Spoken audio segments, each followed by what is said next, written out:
So we are here with Stuart Pearson. And 3 wedges. And 3 wedges. So talk us through what we're going to do tonight.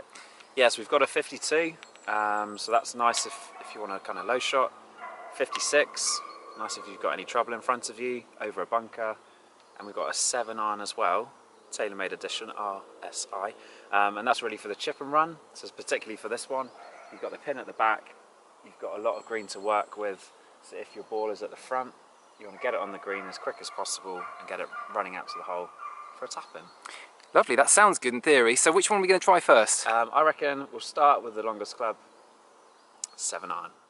So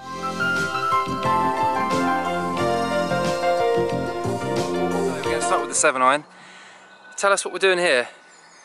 Yeah, so ideally, you found yourself possibly short, you've got the pin at the back, so it's ideal, just really to hit a 7 iron. Talk me through like how you're hitting this then.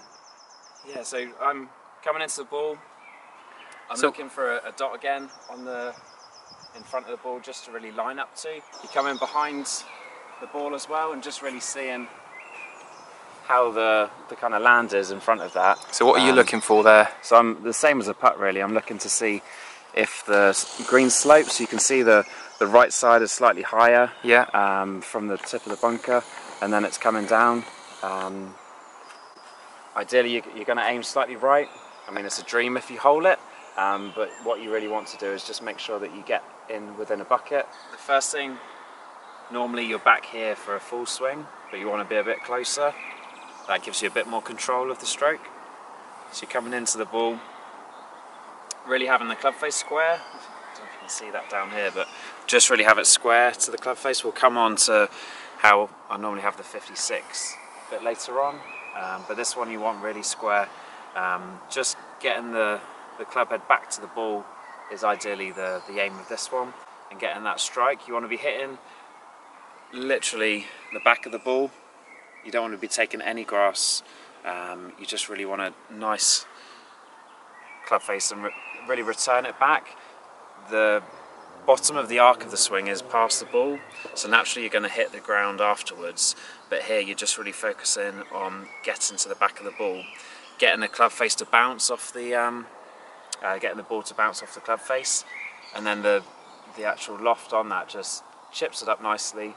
And you want to be going for at least 25%. So kind of a quarter of the way you want it to pitch. So about here, would you say? Is that? Yeah, probably a bit closer. I think here. Oh, a bit closer to here. Okay, that's probably where I'm going wrong. You just really want to almost split it into a quarter and say, well, you want to bounce it a quarter of the way so it rolls out. Okay. And that's where the risk goes, because the ball's not in the air that long. It's hitting the ground sooner, and then hopefully, ideally 2 or 3 practice swings will get you how far you want to do that. So kind of just looking at the spot that you're looking for and just really swing to that. Okay, cool. It's just really a kind of back and then through the same side. So if you can concentrate on doing that to that in a good rhythm, that will hopefully show you. So no, it doesn't look like you're moving your legs there, or it just looks like you top half your body. Yeah, just literally no real movement here. And you're not cocking your wrists. It's just literally just your back body. and through, keeping this almost triangle, kind of going back and through, and just really rocking it. It's a bit like a putt and stroke. Alright. Some people like to use the putting grip and chip like that, but I don't know, it just feels more comfortable to me if you have your normal grip and you're coming into the ball. Yeah, just really with the angle of the feet slightly left of the pin. Okay, let's see what you got then. Yeah, we'll give it a go.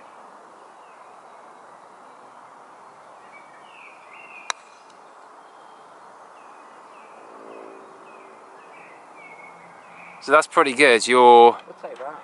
It's kind of maybe just a bit too far for an easy tap in. So you're going to have to. You're giving yourself a chance, haven't you? Yeah, there's a chance of a putt. It's not kind of 15 feet. It's not halfway there. Should I have a go? Yeah, I think you should. So I've got a Bridgestone Golf. Yeah. So I'm See what literally happens. just normal grip then. Yeah, normal grip. Square club head, 25%, sort of almost putting stroke. Yeah, just a nice smooth swing, just focusing on the back of the ball, making that strike really good, and then it should pop up nicely.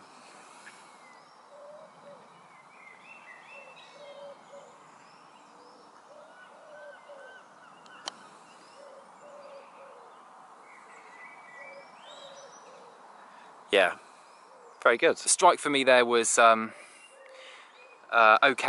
I hit probably the ground a little bit before. Yeah, I think that was a bit. It also looked like your hands were just kind of releasing. Really, that's good to know. Yeah, because and then this one you don't really want any release. You just run a really compact position here. And normally, if there's any chance of a release, that's when the actual contact could be compromised. Okay, have another go. Let's see it again.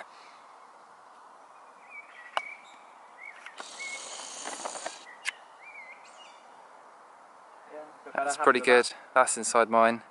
And your last one, very good, very good. Yeah, so I think a couple of things from your stroke, you did look a bit far back, so maybe just narrowing the stance more. And yeah, just really working on kind of getting it there and then keeping that position here all the way through the ball.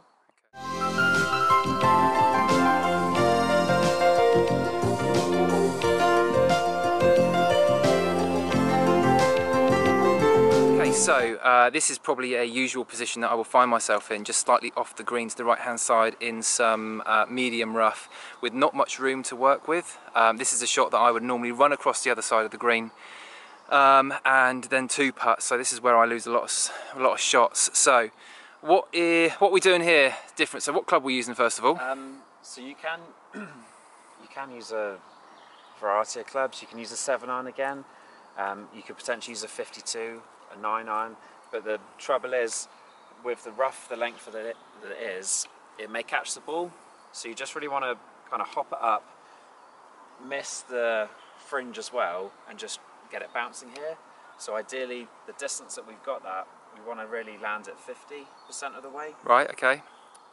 Possibly closer, depending on just really if you open the club face. But certainly you want to just take the risk of it catching this, it getting a funny bounce. You know, if it's going to bounce on the green, it's going to have a nice bounce. It's going to roll out as well. So this one is a nice lie. We've set it up nicely. So there's a bit of grass under the ball. So the same principles apply again. So just the same sort of shot, is it? So yeah. So ideally, I open the club face slightly. Club face was like that for the 7-iron, but having it slightly open just gets the ball up quicker. So are you aiming slightly more left then? Is that what you're doing, or are you just going at the sort of hole? Yeah, because slightly left. This one, not worrying about the break so much because it's not going to run as far. You can still have a little look, but it's just really about judging the distance. And yeah, the same principles apply again. Just a really short, comfortable stance. You want to feel like it's pretty close into your body because you're not moving your hips at all. There's no reason why it can't be a bit closer. So the same principles again, kind of getting it back here and then just bringing it through and not really changing this part. Okay, so that bit your hand's staying the same again. The more, like we were saying, the more you do that, yeah, there's potential for the club to kind of pull through and the strike does alter. It could go slightly left, you could fat it, you could kind of miss the strike. So yeah, just really kind of focusing in on the pin, having a look. Back of the stance, I see it's at? I'd say slightly, yeah, middle-ish. You just really want, yeah, in the middle is ideal. It just gets the ball back to where you need it. You're not kind of digging down on this one. Yeah.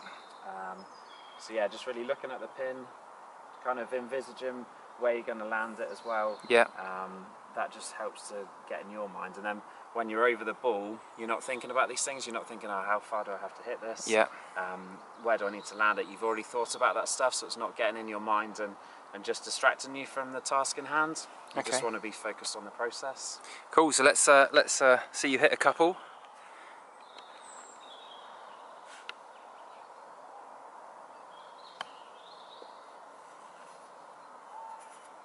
It's not too bad, online. Yeah, not too bad, pretty good.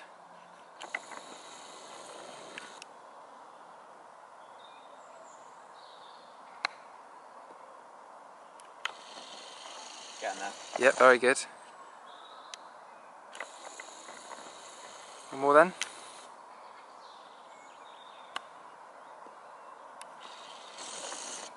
Yeah, well done. Not too bad. Yeah, nice. Yeah, it sort of feels like I'm not going to run this over the other side, whereas before I probably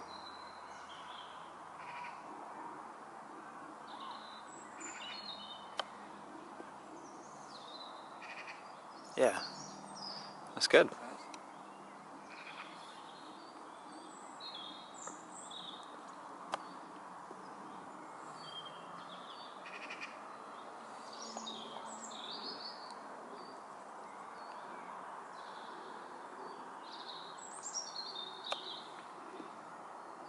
That was annoying. Perfect.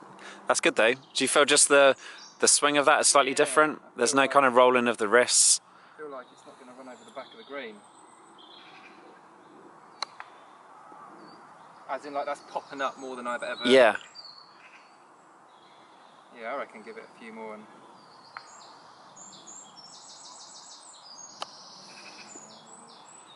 Oh, please, please, please. Oh. How did that even miss? I mean, you didn't use a Pro V. It's getting closer. It's getting closer than it ever was, though. Yeah, and it's not a shot that you're going 100% with. It's a kind of light shot. It's probably 50% of your maximum kind of speed in that one. I don't feel like it's ever missing any like wear long.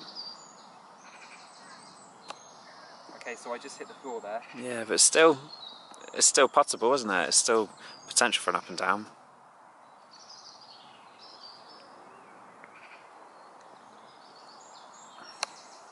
Ah, it's the best one yet. Strike-wise, really good. So it feels like it's not... Yeah, there's no danger there of going long. You're taking a nice, easy swing back the same distance and going through the same distance, and where you're not turning your hands over and releasing, it's just keeping it open. And then the club face can't ever kind of go ahead of you, and you lose it to potentially a thin or a fat. So good work.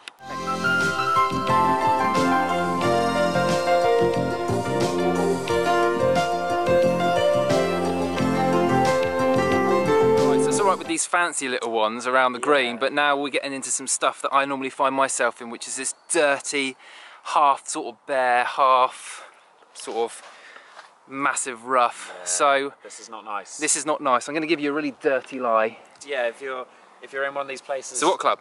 What club you got? 56. You want the loft. You also want the bounce to get the ball out. What does that mean, the bounce to get the ball out? Because so you see how the club is angled there. It just yeah. gives you an extra bounce. This one is 14, and there's different settings. So ideally go to a club specialist to talk you through these, because they can find the right one. But if you just have this in your bag, it's 14. It just gives you that bit more. The lob wedge is flatter. It doesn't have that bounce on, so this is specifically. So you're talking about that round bit? Yeah, as you can just see there. It's just, as demonstrated by my hand. Yeah, that round bit. It just gives you a bit more help. With the 60 degree, it's a lot flatter. So this is why this is used in bunkers. I mean, you can use the 60 in bunkers, but it just gives you that bit of extra help just to pop the ball up. So what we do, we just popping it up then? Is that all we're doing? And yeah, ideally. So it's the same principles as the two previous shots. Just really opening the club face slightly. You never want it kind of turned in. Yeah. You want it slightly open because it is a tricky shot. It's almost. So you look like you're bending your wrist there. Yeah. Is that what we're going to do in this one? It's just what I feel comfortable with. So yeah, ideally getting back to halfway, because you just want to really pop it up because it's a bit longer. So the swing up to here isn't going to get it to the green. Yeah. So you just need to go a bit longer. And are you using your body or your arms, or what's your weight doing? Yeah, I'd say weight-wise, it feels like a bunker shot. Slightly open again. Stance slightly open, weight slightly on the front foot or back foot? I say or neutral. Kind of central. Yeah. Yeah. Possibly slightly 60-40 on the back foot. Yeah. And you want to be thinking as well, the ball coming through, you never want to turn your wrists over on this, because the club head will kind of grab in the grass. So if you're getting to that point, that means your wrists have come through. So it's the same principle again, keeping everything and just really holding off, almost feel like you're holding off the finish to create that. But what it really means is this wrist isn't changing its position at all. Okay. Yeah. And it's just hopefully going to pop up. So all right. Let's see if we can do it. Let's see if we can do it. There's a dirty lie as well.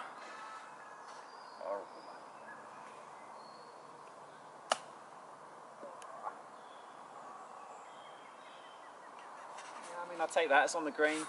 It's not too bad, yeah. We'll try another one. Let's have another one. Come on. But yeah, the club didn't get stuck in the grass, so it did pop up, but probably not as nice as I would have liked. And potentially as well, gripping down on the club just gives you a bit more control. So you've got potentially that amount there that you're gripping down on. About an inch or so. You can have a bit more control over the ball. Yeah. That's good. Yeah. Very nice. We like that. Very nice, so yeah, mate. all the principles of the same style of chipping, but the only real difference is possibly opening the club face slightly more, just to accentuate the bounce. And you want to be swinging a bit longer because you've got further to travel. So probably a half swing to half swing, but still the same kind of light. Yeah. 50% of your effort, not really kind of trying to kill it out. Where are you landing it again? About 50% in the middle, or? Yeah, probably as close to the edge of the green as you can.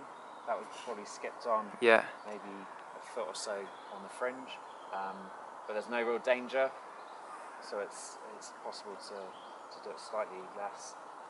But yeah, just really kind of getting an idea of thinking about how far this swing is going to pop out.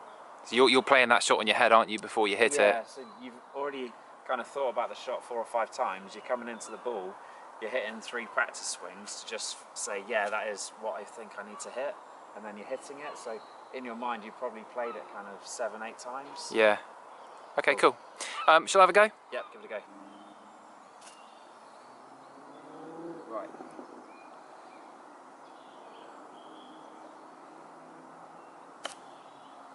Yes.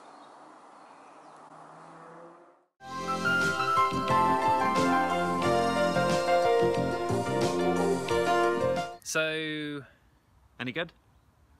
any good? Tips? Yeah, very good, yeah. I enjoyed that, very much so, thank you. Take them to the course next time. Yeah. See what happens. Yeah. Comment below how they went. What, me? Comment below. Yeah. All right, okay. Thank you. No, to be fair, I've really And enjoyed... follow. Can you follow as well? Follow... You can't follow your own page. No. Oh, that's disappointing. That's one less follower. Yeah. Thank you to this guy here. Thank you, Stu. No worries. Very kind. He does it for free, and he is an excellent golfer. So thank you very much. Terrible. Next time we'll do a little bit of pitching, perhaps. Yeah, why not? Yeah. It seems to be an area that you can pick up a few shots in. Yeah. And a what's in the bag probably as well. Yeah. People are asking for that, so we'll do that next time. Thanks for watching, and thank you for subscribing. I appreciate all the comments I get, even if they are about Stu and Peter Finch. Yeah, we're doing a couple of podcasts, so if anyone wants to download those, they will be available on the App Store. For sleep. Anyone needs sleep. That's the podcast to download. That's a joke. Thanks again, guys. It's a real thing. See you soon. Have a good one.